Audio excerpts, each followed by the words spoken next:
Welcome back, everyone. Today we're going to take a look at the Inset tool inside of Blender. Now I'm going to start off by hitting Shift A, Mesh, Cube. And I'm going to start off by location, Z-axis, 1, and then enter, so it's on top of the grid. All right, now tab into edit mode. And just underneath the extrude, we have inset faces. And by default, not going to do anything because I have them all selected. You select only one, and then click and drag. It's just going to scale in that face and leave these faces on the perimeter. Now, one thing you may have noticed, it might be working differently for you because if you go into Edit, Preferences, under Key Map, it's probably by default set to Immediate. Now, if you do this by Immediate, this is what happens. Boom. If I hit I, and it goes by itself. Now, it's kind of a topic for another video, but to me personally, this is just kind of weird and unpredictable. I'm just used to working on active tool, and so that's the way I do it. So don't be confused if yours works differently. Now again, you just hit I or click on the tool over here, and it just insets it, creates another face inside of these other faces that are now created. And then you can just do things like go to E, extrude that out, I, extrude in again, E, extrude out a little bit again, and then hit S to scale out, E, extrude, move that out, I to inset, and you get the idea, and you can easily just kind of create a series of boxes that way. So now let's take a look at some of the other cool features that they have here. Now, a few things is, one, you take a look at these offset even and offset relative options that you have down here. If you don't see this, you just have to collapse or uncollapse this options menu here. Now, if I just sort of go and click on this one here, click on this one here, I do an inset. If you just kind of check this on and off, you'll see how it's behaving differently. If you have it set to even, see there's kind of an even spacing around here, but if you uncheck that, it's very uneven. Now with offset relative, making a little less of a difference, but some still.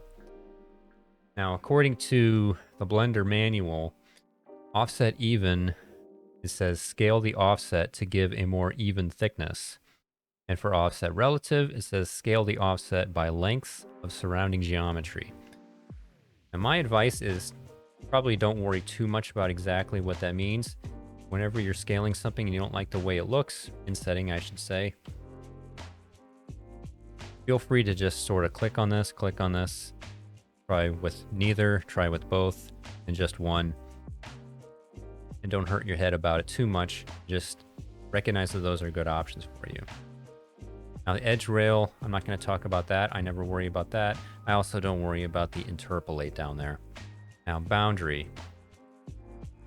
Let's talk about the boundary error actually. I'm going to click on this. Actually, let's control Z out here quite a bit.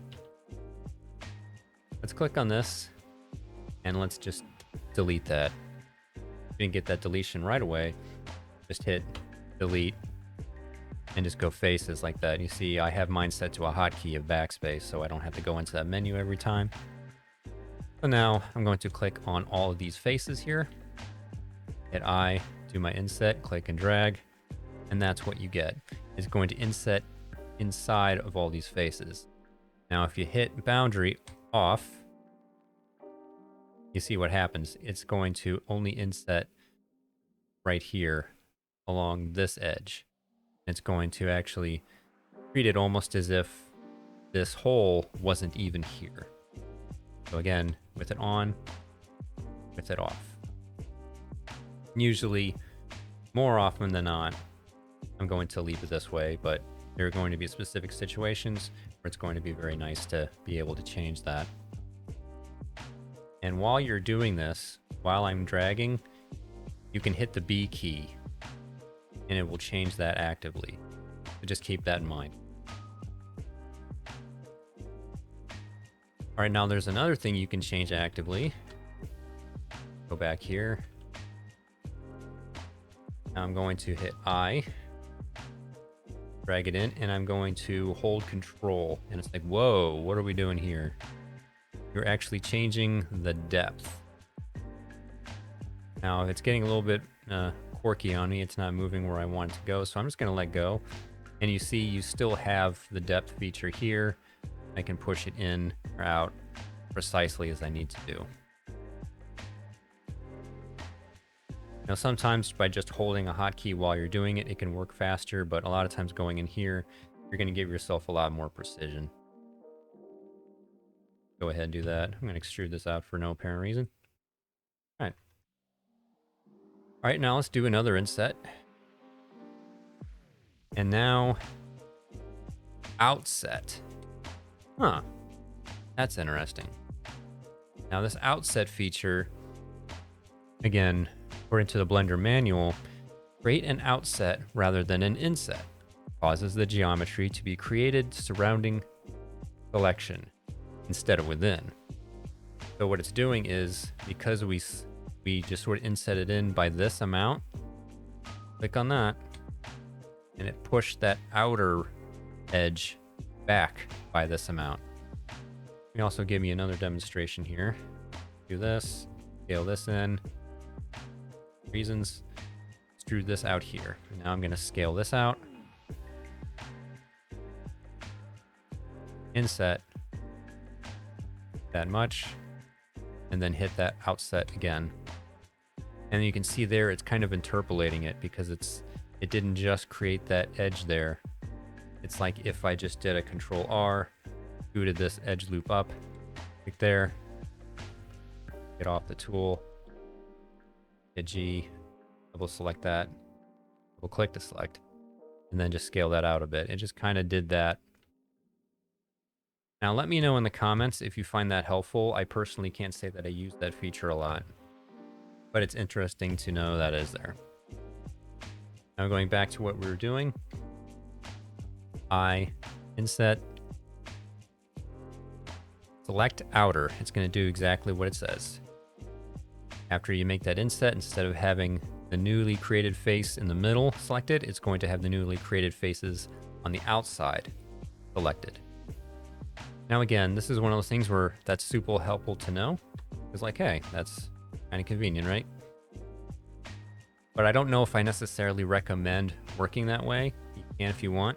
The reason why is because, well, normal way to do this would be to just hit Control plus on the number pad, which expands the selection. And then I'm just going to shift click this face in the center, which is just going to obviously just select that. And you're getting the exact same thing, just in 2 steps. Now, why would I recommend doing it in 2 steps instead of in 1? Well, because that's the way you're normally going to do things. This select outer is only an option when you have an active inset. So yeah, if I do this, whoa, wrong one. Select outer, but like if I go back here, that inset is already baked in, right?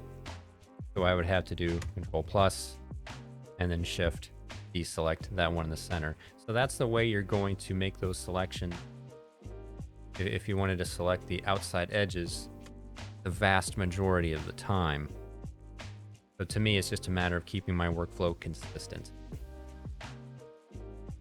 All right, now one last thing I want to take a look at.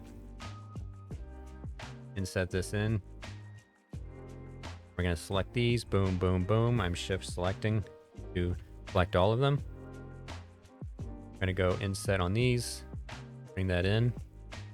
Boundary is on. And individual. It works just like individual with the extrusion tool. And instead of just extruding or insetting, excuse me, working individually with this whole thing, it's working with every individual face. So it's just going to inset in this, in this, and this, and this, as opposed to looking at this as one big selection. Bring it in, again, individual, off, on. I can give you the opportunity to do some cool things, like bring this in here, Shoot a bit out. Whoa, maybe not. Bring it in. Shoot it in. Whoa, maybe not like that. That's because I accidentally got. And then, yeah, you can get some pretty cool things going on like that.